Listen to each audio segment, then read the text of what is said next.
you will get burned out. So how are you going to prevent it from happening if you don't even know what they are? Let's find out what it is. Do you really want to go another decade without knowing that? Welcome to Crazy Beautiful Truth. This is Sheila Delaney, your host, and I am here with the delightful Ingrid Stabb, and we are going to be talking about so many fun things today. Welcome, Ingrid.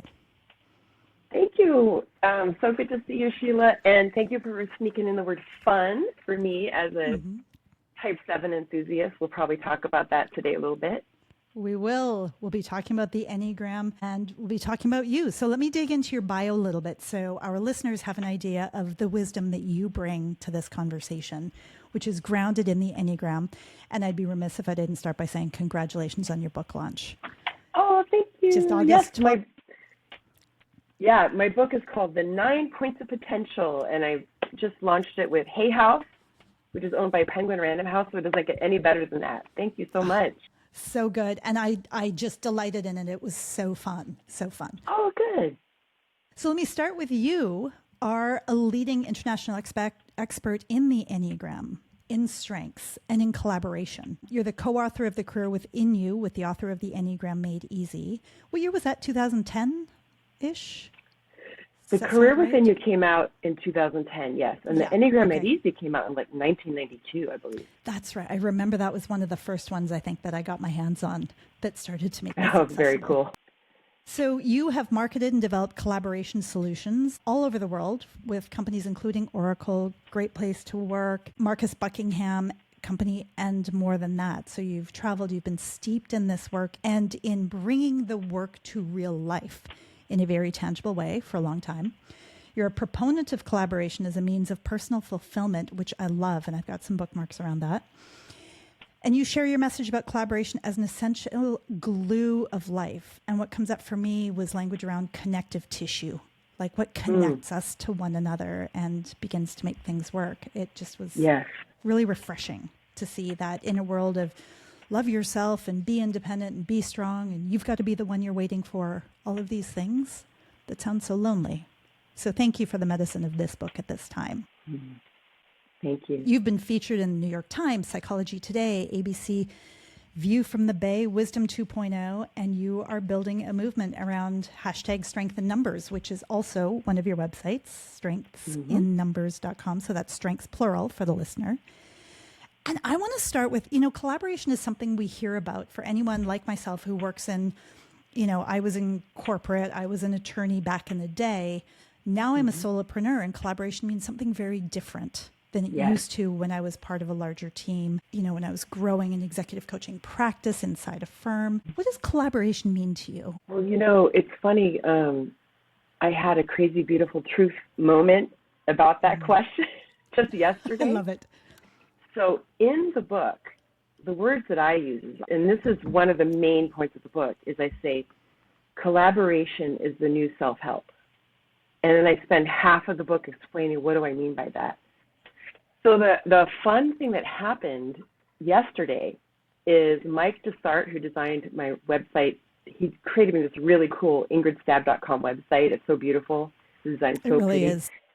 Thank you. And so he got the book right away and he started reading it, and then he texted me.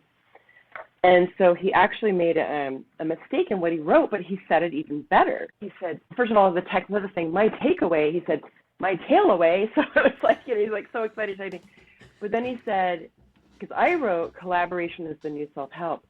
And he said, Ingrid, like this is mind-blowing. You're right. And he's a solopreneur like you, or, like a small business owner. He said, you're right, Ingrid. Collaboration is self-care. Yes. And he gave me sort of like, oh my God. And I was so happy. He improved upon it. And so forget about self-help. Like collaboration is self-care. That is the point of the book. And I know for Mike, so he's like you. So he runs a small agency. He has a few people that help him. A lot of them are contractors. He doesn't have a big team.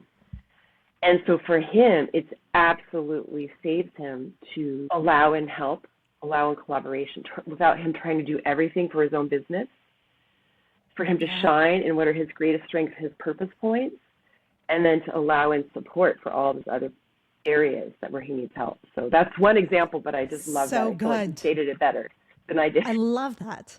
And, it lands that way for me too, now that you say it, the idea of self-care being, not having to do it by myself. And I do have inclinations as we get into my points where I can try to do it all myself, I'm trying to be the expert in all the things. And as a solopreneur, I subcontract with people, I hire people for special projects, and it is so much fun.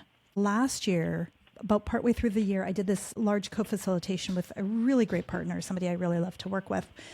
And I just resolved, I'm done doing work by myself. Like, I should never do anything alone. And I believe this in so many different ways. We shouldn't parent little people alone. Heaven knows we shouldn't parent teenagers alone. We shouldn't be navigating life alone. And we shouldn't be trying to pour purpose in the world alone. It is too hard and it's too lonely. Wow, you just hit something that I realized this morning, because I dropped my daughter off at middle school this morning, and I saw the children walking to, like, one kid at a time. You could tell that they had been dropped off on the corner, and they're going on their backpack to the next kid. And we're in a community, thankfully, that's just so supportive. It's a very family-oriented community. And just seeing these kids walking, I know that each and every of those kids is so loved by so many people, not just the parents, the teachers, the volunteers, the substitute teacher, everybody. There's so much love for these children, and it's just neat to see each one of them. I don't know some of these kids, but I just see the love. But my heart was hurting thinking that, there's a lot of kids that are not, especially in the United States, that are not supported in that way, because we have this idea that we don't always have that connective tissue in the community that's needed, and some of these kids and these families are just going it alone and just trying to survive. So that it's not just, we're not doing it by ourselves or just with our own family, but the entire community. It's true. And when the village works, magic happens. And our village doesn't always work. So shining a light on it and continuing to invest in it, continuing to teach about it, continuing to research it is so deeply of value. And I know that's, for me, with this podcast and thinking about how do we love ourselves back to life. That is, as an individual, when we're dealing with, I know I've had my dark, whether that's depression or loneliness or isolation, whether that's in relationships, whether that's at work, whether that's as a solopreneur when I'm not collaborating with somebody else, but also really loving more life into our teams. And I am curious about your thoughts on this. So I started to find, I'd say in the last 3 years, that there's so much trauma in our systems and so much trauma in the organizations and the teams that I work with, and they're just fried. There is no pool of resilience to access, and it's all cortisol, and it's all stress, and it's all adrenaline. And so the question started to stir for me, how do we breathe more life into our teams? How do we breathe more life into our organization so that they are, and this is your language, so that people are building and contributing and benefiting from life-giving organizations? It just feels so painful right now. Are you seeing that too? Are you seeing a switch? What are you seeing? I absolutely am. And so we can definitely talk about trauma. However, I also, what I try to do in this book is I have a patent pending new version of the Enneagram test that helps people very quickly pinpoint what are their top 3 strengths, which I call their purpose points. But even without you taking that test, like just because you and I both know the Enneagram, that for each of us, and the Enneagram describes it pretty well, is that we each have something within ourselves, a flame. No matter how much trauma we have experienced and how reactive we are, throughout our entire lives, there's still this flame or this light that is inextinguishable. And it's there in each and every one of us. So just in Enneagram terms, like for me as a type 7, it's about exploring possibilities. So no matter what's happening at work or what's happening in my day or what traumas I've experienced, there's still this light that's driving me to have fun, to explore possibilities, to like reach out. That's still going to be there, And then like for you as a type 4, it's expressing individuality. So no matter what's happening in the corporation or what's beating you down, you still have this flame about authenticity and truth and individuality. And so I have more to say about that, but let me pause for a second. Yeah, I love that you're pointing to this flame, and I know it in my hardest days. I would actually use the language of, I feel like my pilot light's going out, but it never did. So this idea of there being this flame really sings for me. in a really special and personal way. And I believe it. And the kind of trauma I'm talking about, that I'm seeing more than anything, really was the people who had to hold it all together through COVID, through a global pandemic. And I'm working with teams who were the ones who were developing policy where no policy ever existed, who were dealing with people who were losing family members, who were trying to deal with things. So it was this proximity grief, this proximity, because it was happening all around them. And I really love what you're pointing to.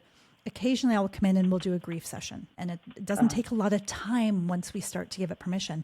And then we're turning our attention to, and what is still here? What is still moving? Where is there still momentum that can just be picked up on? So I really love that you're talking about that. While we're in the pause, I'm going to ask, for those who don't know the Enneagram, if you've been around a while, you know that this is something that's really part of my wiring. I've been steeped in it for 30 years and learning about it. I use it with my clients.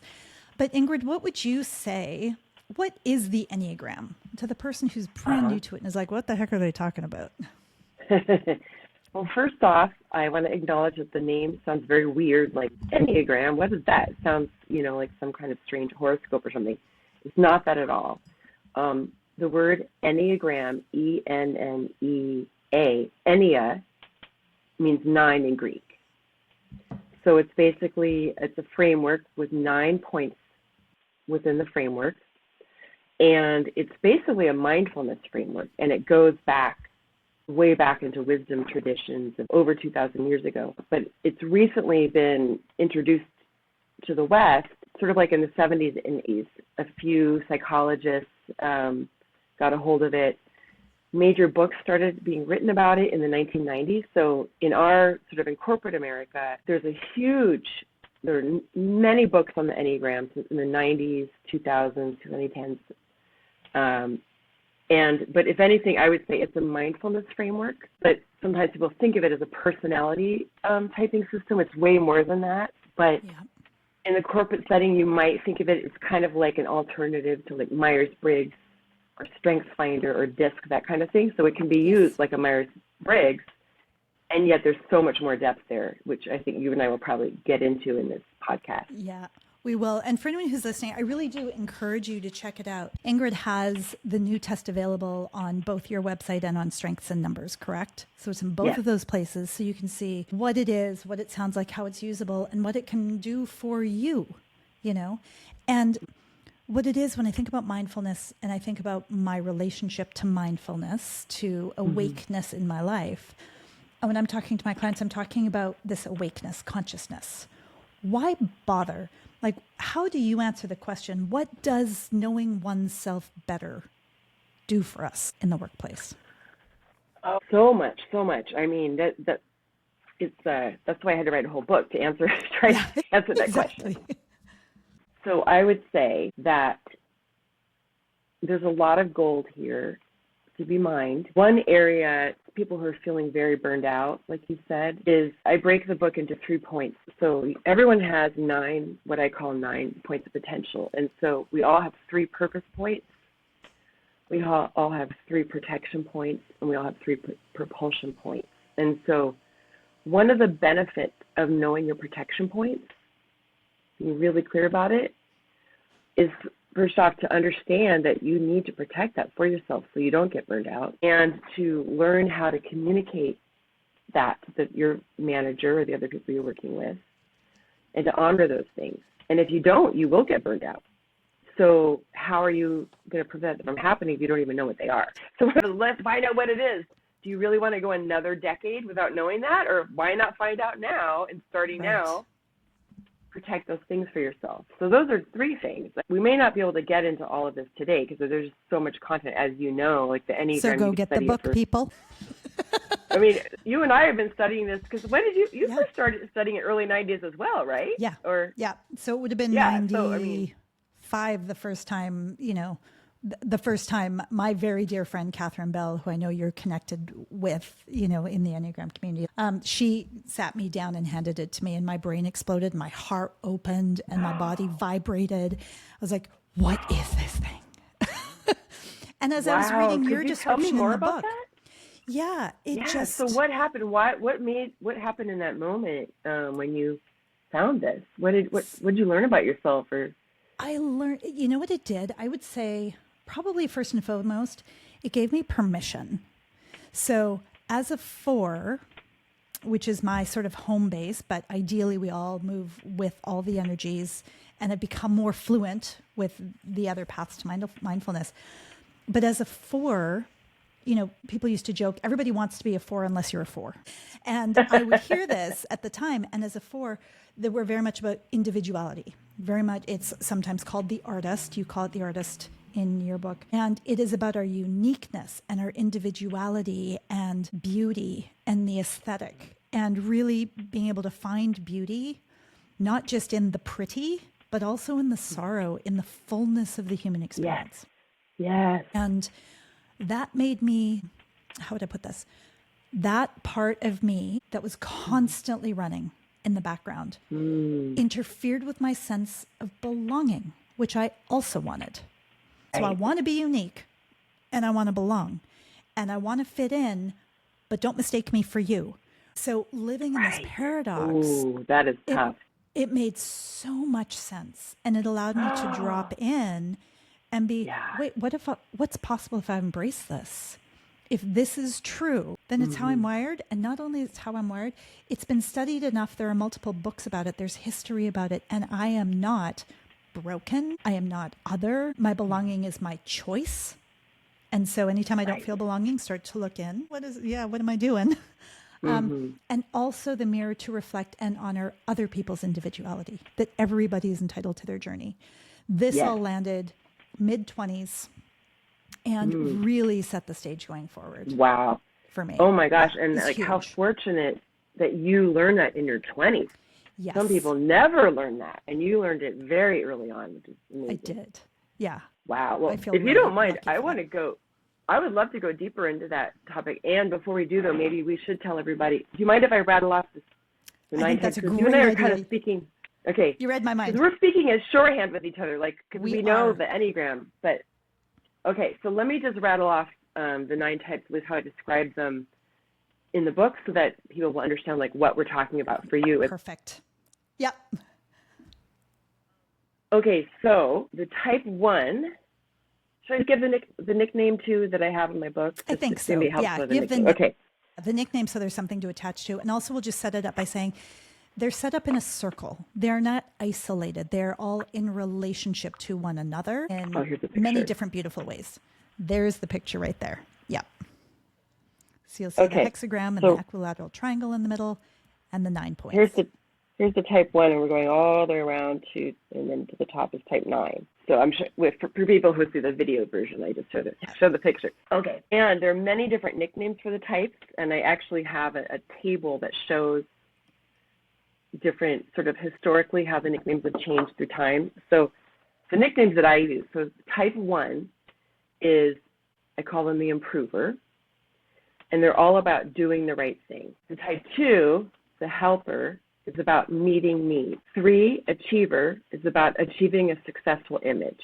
4, which you said is your type, I call it the artist. It may not be the best name, but I call it the artist, is about expressing individuality. So that's where I hope let's come back to the expressing individuality. Yeah. Okay, then 5 is the observer, which is about acquiring knowledge. 6 is the questioner, about mitigating risk. And 7, that's my type, the enthusiast. La, la, la, I'm all about fun, enthusiasm, is about exploring possibilities. 8, the asserter, is about asserting clear boundaries. And 9, the harmonizer, is about maintaining harmony. And the nicknames can sometimes be imprecise, but I think the idea of, expressing individuality or exploring possibilities, that's really what it's about. And words are never, any labels are never too helpful, but it tries to get us a little closer to an understanding of each type. Yeah. For the listener, pay attention, take a pause, rewind that, see if any of the labels land. That's not a bad starting point, is to go, oh, I'm kind of this. Oh, I react to that. Oh, I don't want to be that. Just noticing how those labels land I think is an interesting leaping off point. The other thing I'll add, I know you don't lean into this in your book as much, but I do. So because I might slip into it, I want to make sure we just name. So 3 of them are referred to maybe as gut types or body types. 3 are more heart-centered types, and 3 are head types. Yeah. And so it works in those triads as well. There are lots of different ways to break up sort of the rule of 3 and triads. And so do you mind? Go ahead. Since we're on a roll, can I list out my top 3 too? Yeah. So when you and I talk about heart, head, and body, like we get it because we've been studying the Enneagram for years. Yep. But I think if someone's new to the Enneagram, that one's harder to grasp. And so the way I break it down in the book, which is easier to sense when you're at work and you're just sitting around a meeting table, or even if you're on Zoom, or Teams, there's 3 people that I call them, it's so funny, I forget what I call it. Basically, they're more forceful, or you sense them being more forceful around the table. Yep. And I call forging the path. I say the 3 seem like they're forging the path, even in the meeting. Mm-hmm. Or even when you and I are talking, like you're supposed to be interviewing me, and now I'm forging the path. Let's talk about you, because I actually do want to hear more about yours. We got to talk about your 20s, or you found out you're a 4. But so the energy around the room, you'll feel that these people are like pushing more somehow. That's the type 3, the type 7, and the type 8. Mm-hmm. Okay, and then there are the 3 types that are showing concern. That's the type 1, the type 2, and the type 6. And you'll notice that they're really showing concern around the table about, well, what about the project plan, and are you going to have enough time for that, or whatever. I don't mean to make fun of it, but just how that feels a little different energy. It's a different way around the table for sure. Yeah, and then the other 3 I put together are the ones who are taking it all in, the 4, the 5, and the 9. So since you identify as primarily a 4, you're helping all of us take it all in. Like each time you do an episode, you're taking it in. Okay, now this speaker, now this speaker, now this speaker. And you're helping all of us listeners take it in and synthesize it in a whole another way that's, extremely powerful. And these people might be quieter at the table, might not. Like, not everyone's an extrovert or introvert. It's nothing to do with extrovert, introvert. Yep. But it's just a different way of, people will feel your energy differently than they feel my energy as a 7. Yeah. And I really love that, because I think that shift, and that was why I wanted to mention sort of my entry point was through this body, heart, head. Mm-hmm. And I really love, to your point, how practical and applicable it is to sit at the table and begin to sense and perceive and pick up where people are coming from, and being able to honor. Those are 3 roles that are easy to honor at a table. We value the people who are forging a path. I know for me, I can do it and I don't need to do it. Like, if nobody's doing it, I will step in. If somebody is, I just sit back and, to your point, take it in. For the people who show concern, if nobody's showing concern, I feel no need to be that person. So if somebody is, then I step back. And so for all of us being able to move through and really being able to value and acknowledge that all of these energies and ways of showing up are deeply valuable to a team, to and then conversation, and collaboration. Right, and then you talked about this connective tissue. And so here, like, imagine we're all around this table and we kind of step forward or step back at the right time, that we're allowing collaboration, or stepping up when we need to. And there's this other connective tissue, this crazy, beautiful truth that's holding us all together throughout the process. I love that. So let me ask you, because this is coming up for me now, and it feels like a digression, but I'm going to trust it's bringing us back on the path. Okay. When we do this, when we can honor the people at the table, knowing I'm coming at this with an individualist lens, which means both I want to show up that way and I want to be able to honor everybody else at the table and in their way. This phrase, loving ourselves back to life, when we're thinking about the group of people sitting around that table who are trying to solve a problem, trying to solve a challenge, trying to take stock or assess whatever the thing is before them, what is it to breathe more life into that team, to love themselves back to life? What does that mean to you? So once again, I mean, it's the whole darn book, so I can't answer it completely, but let me say a starting point. So because I would want to go really deep, if I could, on loving oneself back to life through one's purpose. Then I'd want to go really deep on the protection points, protecting what you need. then I'd want to go really deep on the propulsion points to help you collaborate better. So since we can't cover it all, at the very minimum, and the reason why I put this test at the front of the book is, at the very least, I'm hoping that people will love themselves back to life by remembering their greatest strengths that they've had ever since they were little kids. And remembering how amazing and how unique and how special that is, because that's your little pilot light that never goes out. And so what that is, what are your top 3 greatest strengths? First, understand that for yourself. And it's not that easy to honor. I mean, people, I even forget. I forget my 3 greatest strengths. Do you remember your 3 greatest strengths that you've identified this morning? Let's see if you remember them. Yeah, exactly. Focus. Starts with a C. Courteousness. And intense discernment. Okay, excellent. Yes. So at least I know what you they remember are. them because you went over them this morning. I did. But would you say, back when you were at the height of your career, were you putting your discernment, focus, and courteousness as the front, or were you trying to be something else, and you're trying to be this, trying to be that, and trying to fit into some kind of mold and be what they wanted you to be? Oh, if only that mold I was trying to fit into never, ever reared its head again, because we go through seasons. I would say at that time, so, I was in law school, I was doing my JD, I was hyper competitive, hyper driven, working the 80, 100-hour week and loving it. And I feel very privileged to be able to say I left the law before I became disillusioned with the law. Oh, nice. So I appreciate being surrounded by really smart people. And so what I led with there, I would say, or 2 things would be my focus and my ability to sit for unreasonable amounts of time attending to a thing. And only then, but of course, and you talk about hitting the brakes at some point, then I'd sit up and go, oh my God, I've had to pee for 3 hours. And then I have to get up and go take care of that. So I would say I did lead with those, but I was also with the discernment, growing and informing my discernment, because I was so junior in this firm before I left. The courteousness, I didn't realize. I had no idea that was part of my effect on a room. Yes. Part of what I was bringing, right, is to stabilize a room. Yes. Okay. I'm so glad you said that. So that's what I noticed. Like, your effect on the room, your courteousness was probably extremely effective and powerful. And you probably took it for granted, or you just didn't realize how special that was.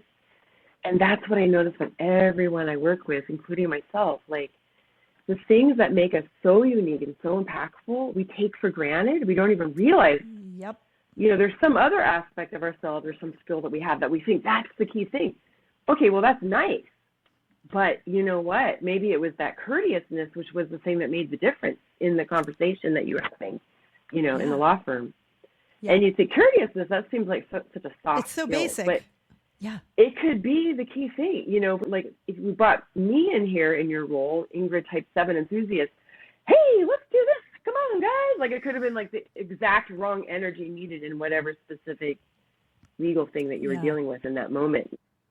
Yeah.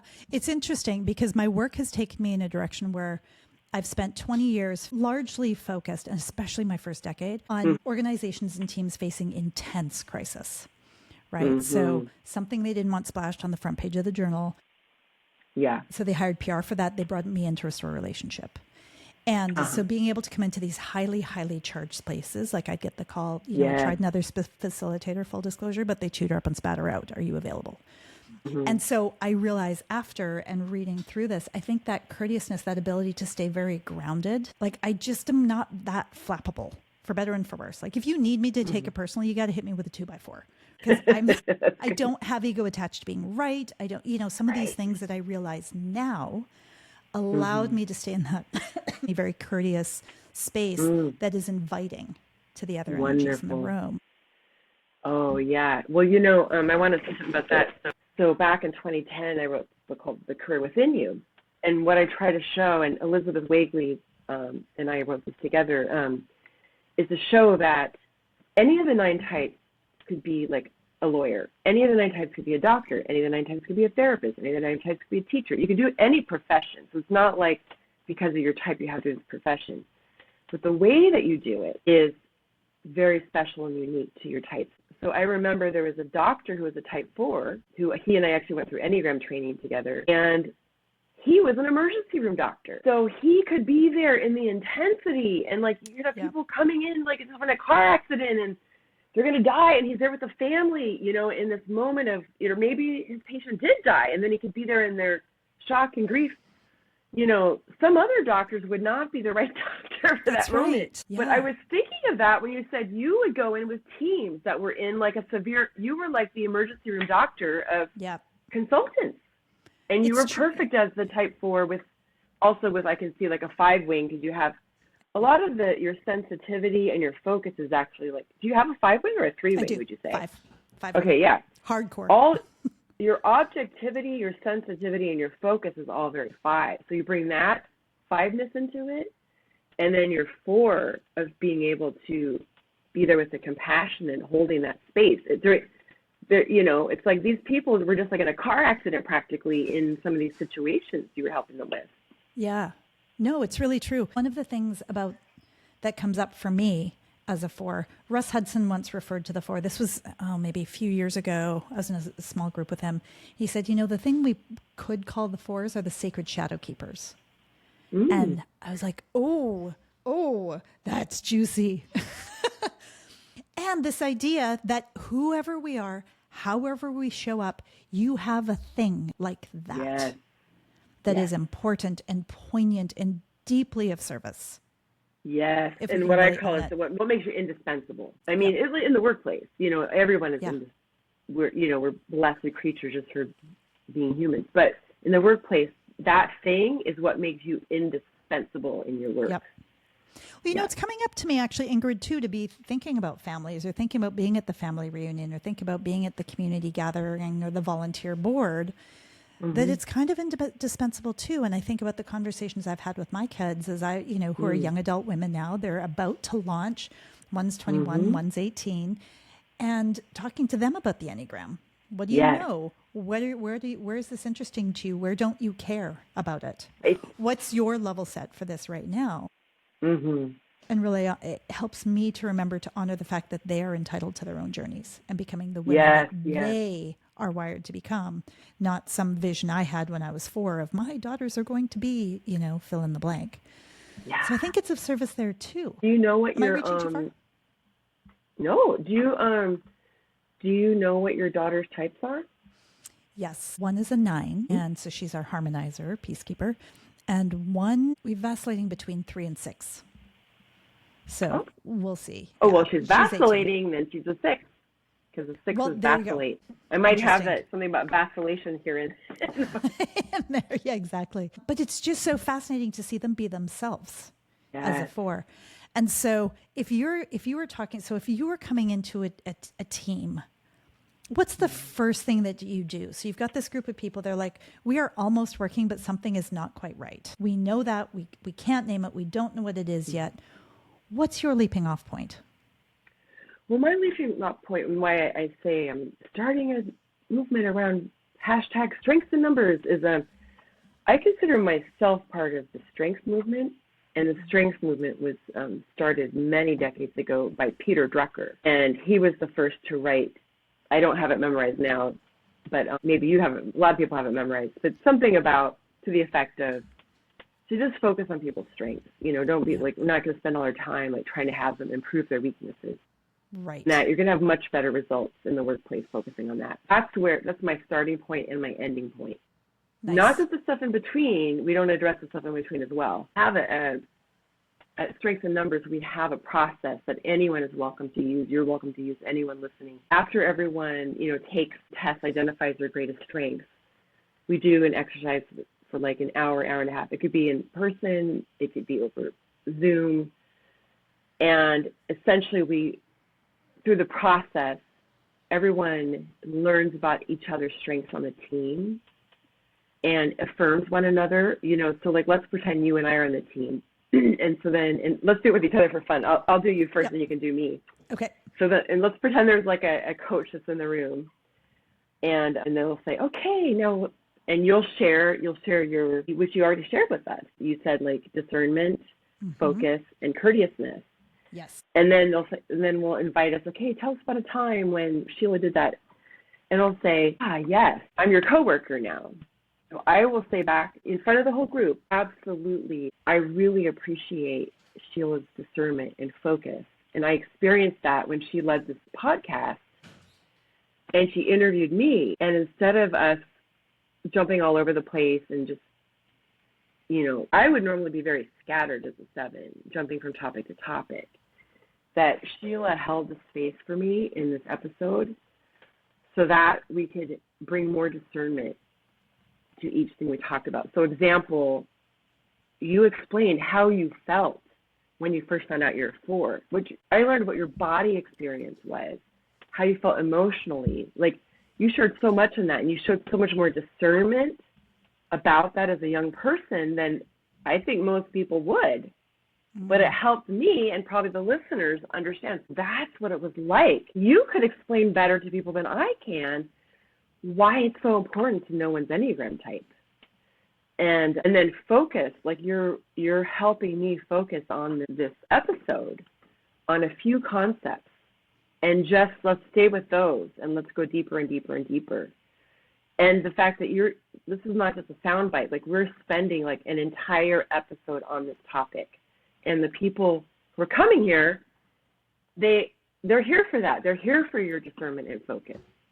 So I don't know if you're receiving the affirmation I'm trying to give you, but I am seeing you, and I'm seeing you in your greatness. Are you experiencing it so much or not so much? I'm going to say honest. I am, and I am being honest, and I'm letting it in. And so I will report. There's a stillness in my body as I'm listening. Oh. So, for example, my enthusiasm looks different as a 4 than I have experienced with the beautiful 7s in my life. And so my face, I've become aware. My daughter and I had such an interesting conversation about this yesterday, my face, where I'm still. And because I'm a space holder, I'm taking it all in first.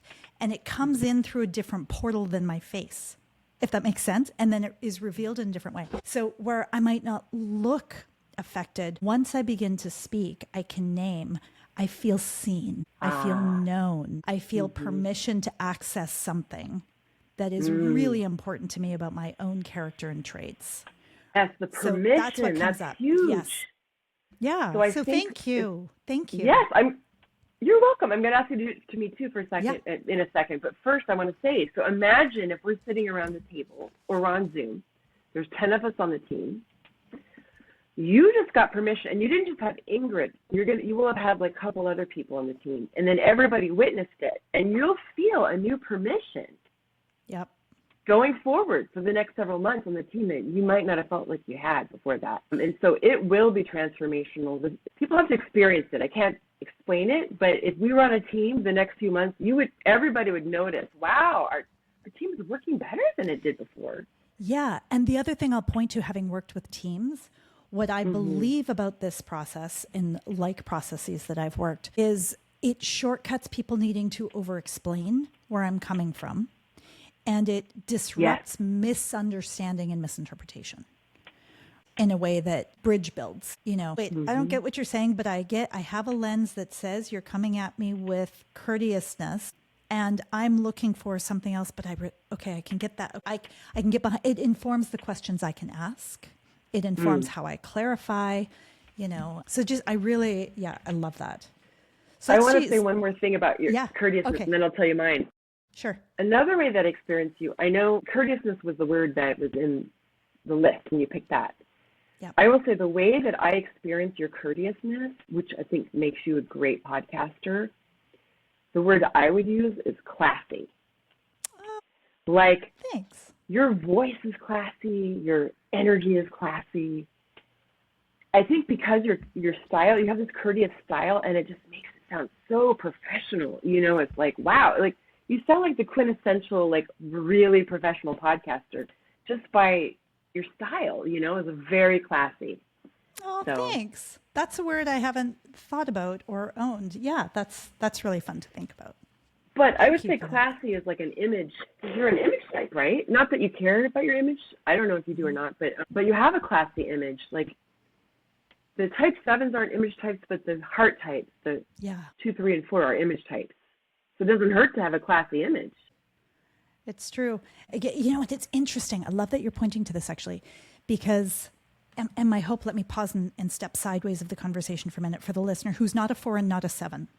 Here's what I hope that you're getting is that by digging more deeply into your own insight around yourself, around that level of self-awareness, gives you permission, which we've already talked about, helps to shortcut and bypass misunderstanding when you know how to articulate and what other people might be hearing or not hearing because of the way that you just naturally show up. And the third thing is permission to live into this question of, oh, what else is possible if I really freaking own this, then what?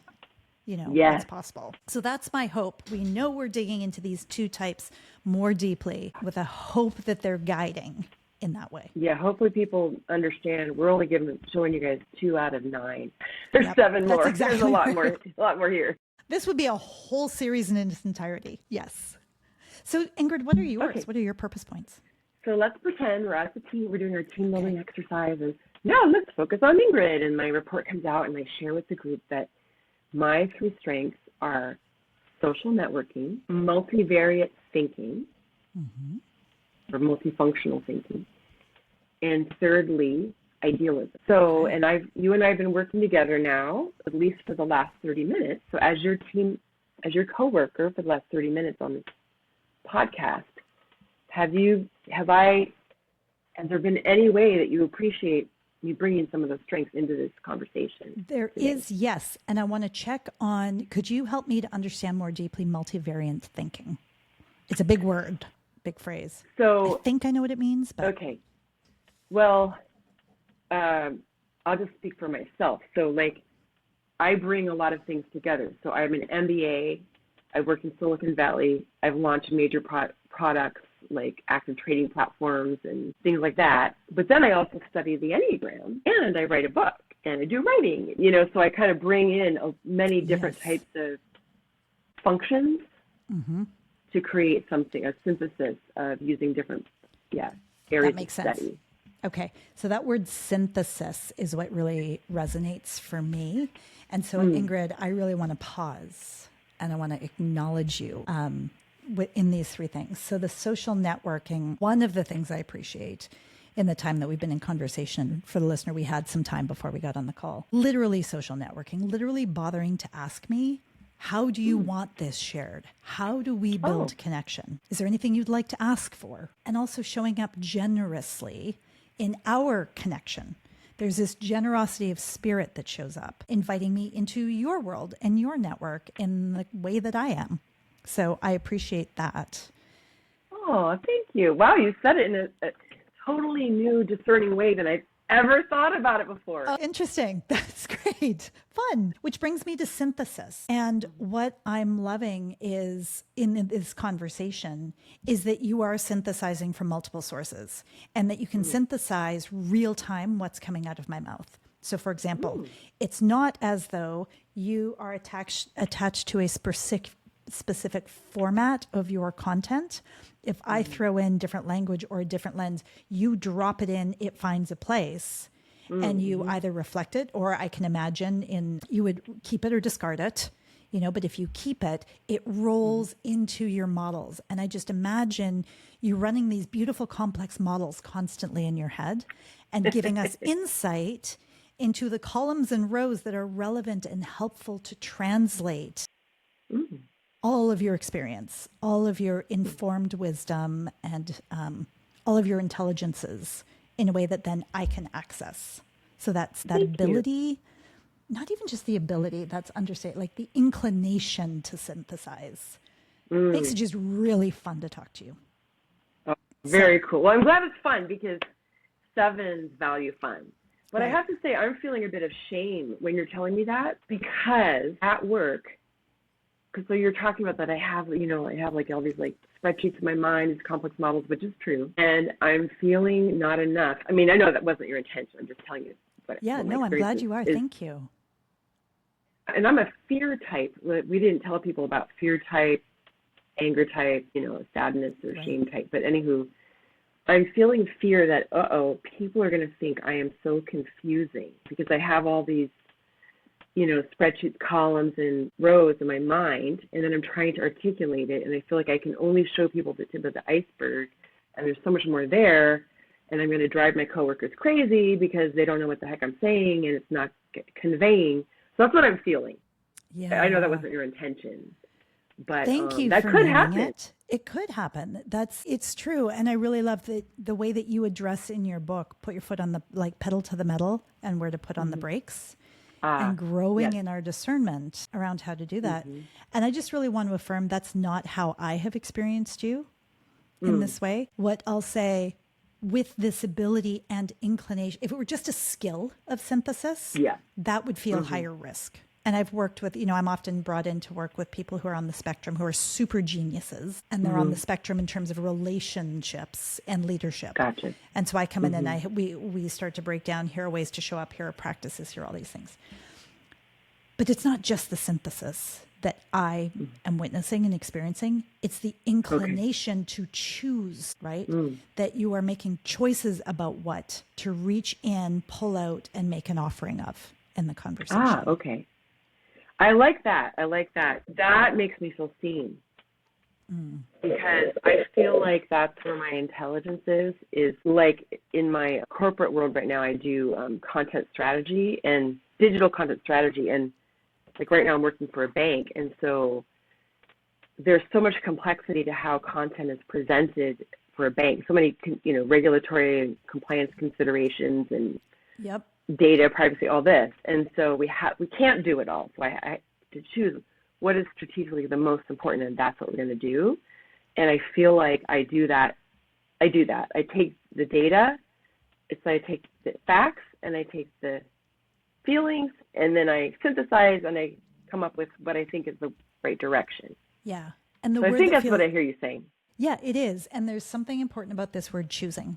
You choose and make an offering. You choose, make an offering. Choose, make an offering. That makes it, for me, now granted, I love heady models. Those are super fun for me. But I don't feel like I've been taken into a place that is too complex. I feel like I've been taken into a place that is robust. And it's a very different energy for me. Oh, good. Yeah. Is that helpful? It is, but now I'd be curious. So let's pretend, so normally, because your initial question to me was like, okay, how do we do this with teams? So I'll answer that question, but then I want to go to the next step and then what happens when leader Ingrid meets one-on-one with Coach Sheila? Do you do one-on-one coaching? Yep. Okay. So we're still in the team, we're in the room, there's 10 of us around the room, we do this wonderful thing. What happens is people feel seen and others see them in new ways they never saw them before. And it's so affirming, it's so energizing, like already like new life. It's just, you have to experience it. So much new life is just starting to grow like green sprouts everywhere. And the team does much better the next couple months after that session.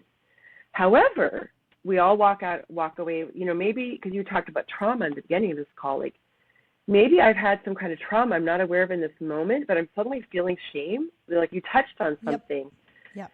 So, and like, let's say I really trust you as my executive coach. So let's say you do a session with me as part of the engagement with Sheila Delaney. So now a week later, I feel safe, and I tell you that I felt embarrassed to realize that I come to the team with all these like columns and rows in my mind, and I feel like it's coming across like a big jumble, and people may not get me, and they might think I'm disorganized. So how would you, if I'm sharing with you that I feel embarrassed, I feel kind of vulnerable about that, and you want to build me up as a leader who's effective not only personally but for the team, how would you coach me on that? So I start in a pretty typical 4 place where we just own right there. And so one of my core beliefs in terms of what are the energies that will save the world, one of them is that if we were friendly with all of the parts of ourselves, we could be friendly with all of the parts of other people, right? And this kind of beautiful relationship. Goodness, you are my sacred shadow keeper. I don't think I've ever told anyone, I don't think I would have ever opened up anybody, or even to myself, about the shame about the columns and rows. And you like made me aware of this shadow. You're my sacred shadow keeper. Holy. Thank you for that. And thank you Oh for my entrusting God. it to this space and bringing that Yes. vulnerability to help all of us understand more deeply. And so the first place I would go is let's just let it be true. Okay, you have that. Okay. It came up. That doesn't make you broken. That doesn't make you wrong. It means you had a response or a reaction. Mm-hmm. So we create space for that. And then we go, and what do you want to do with it? Who do you want to be as you move through to the other side? Because we don't need to fix it. We don't need to make you feel, I don't want you to feel shame about feeling shame. That's what happens. And that's where I see too many, and I'll be honest about too many coaches that I have seen sort of the wakes of, where they're come in and the effect for, and there's so many great coaches out there. That's the majority for sure. But people who felt shamed for feeling shamed, like, oh my gosh, you got to move through that. We got to get you fixed. I'm like, you're not broken. There's nothing wrong with you. Shame is part of the human experience. Let's just welcome it, meet it, look it in the eye. Is there anything else you need with that right now? Is there anything else it's trying to tell you? Let's be in relationship with it. Sometimes I'm recommending therapy. If it's something that I notice hanging on over a number of weeks or months, then we recommend, this is probably for something bigger than me. I'm going to recommend therapy to go deeper into the why, and then come back to me for the how, and I can work in tandem with what you're realizing and more and more who you're becoming, because we're becoming until the day we die. So all data. Yeah. And I think if you and I, if we're still like in this sort of private session, executive coaching session, let's say a week after the team building session, my sense is the shame that I'm feeling, maybe there's some kind of stuff I need to work on with a therapist, could be. My sense it has something to do with like some embarrassment or something I had in a professional setting. I can't think of what it is, but I'm guessing maybe like in my early phase or something, and that I'm in good hands with an executive coach right now with this material, and that there's some, like it would be helpful to go back and think through like past performance reviews or past, experiences at work or relationships with managers or teams. And then I would be very motivated in this moment to sign up for like a 6-month coaching package, to be honest. I'd be very motivated. And if my corporation was going to pay for that, I'd say, yes, please. And I would show up once a month and try to work this through. And I wouldn't be surprised if after 6 months, you would get me to a whole nother. I don't know if you do do you do that kind of one-on-one? It's what I do. Extended coaching? Okay, yeah. I do. Yeah. So I do. I've got some senior clients I've worked with over years and years and years, and where I'm C-suite focused, and then I'll work with their teams, and I'll work one-on-one with directors as well, kind of directors to C-suite. But what I love about it that you're pointing to is how brave people are willing to be.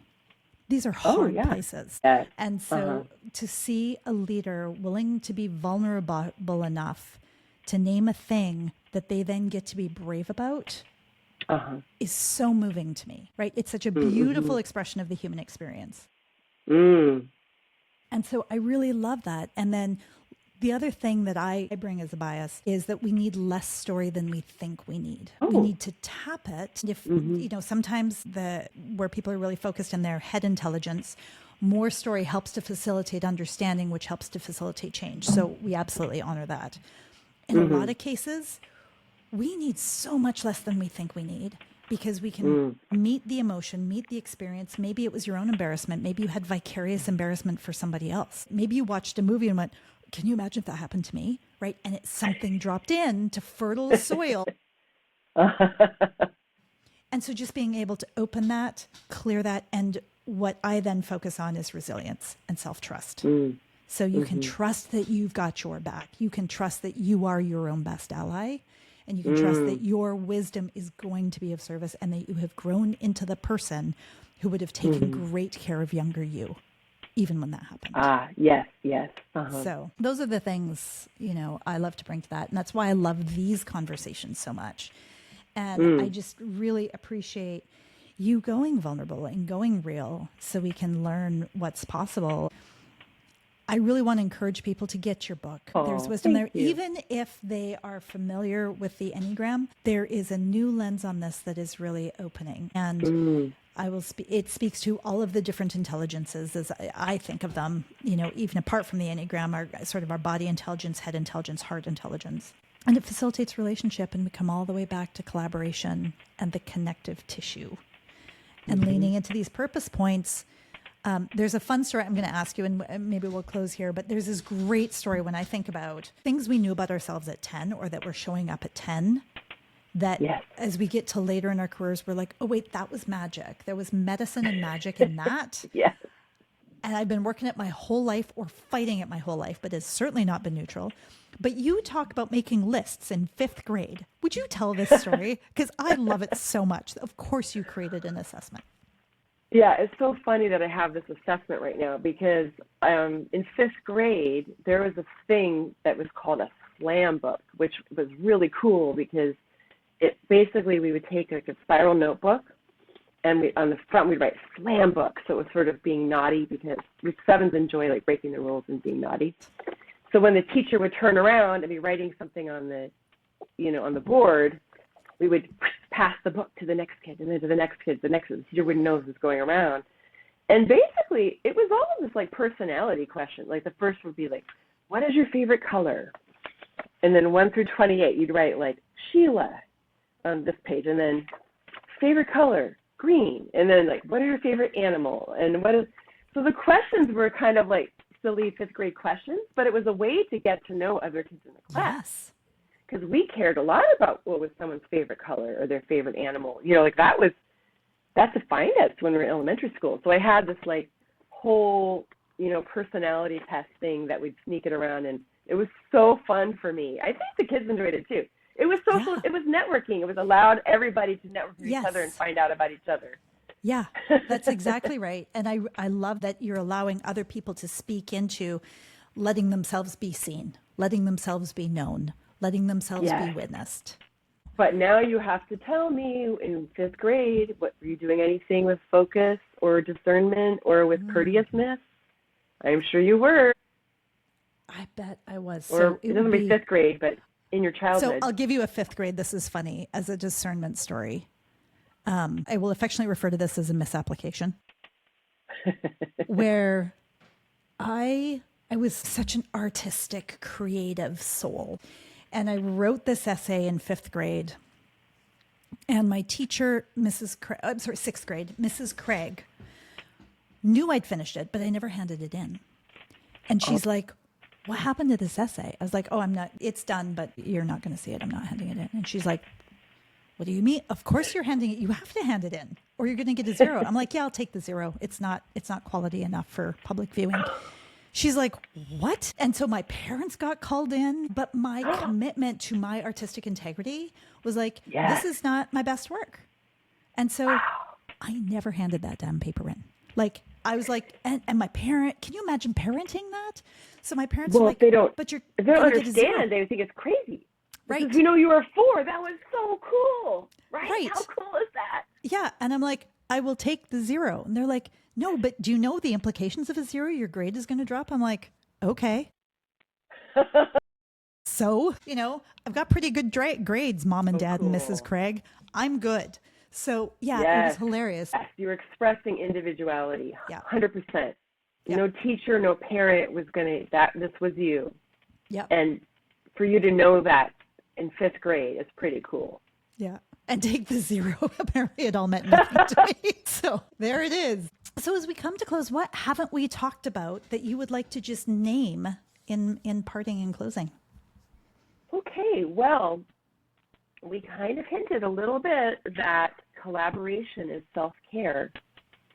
We talked a little bit more about self-care today in terms of taking the care to love yourself back into being. So then the collaboration piece is all about, first you need to honor your own strengths, and then you're going to find out the strengths of others, and then you're going to allow in that collaboration.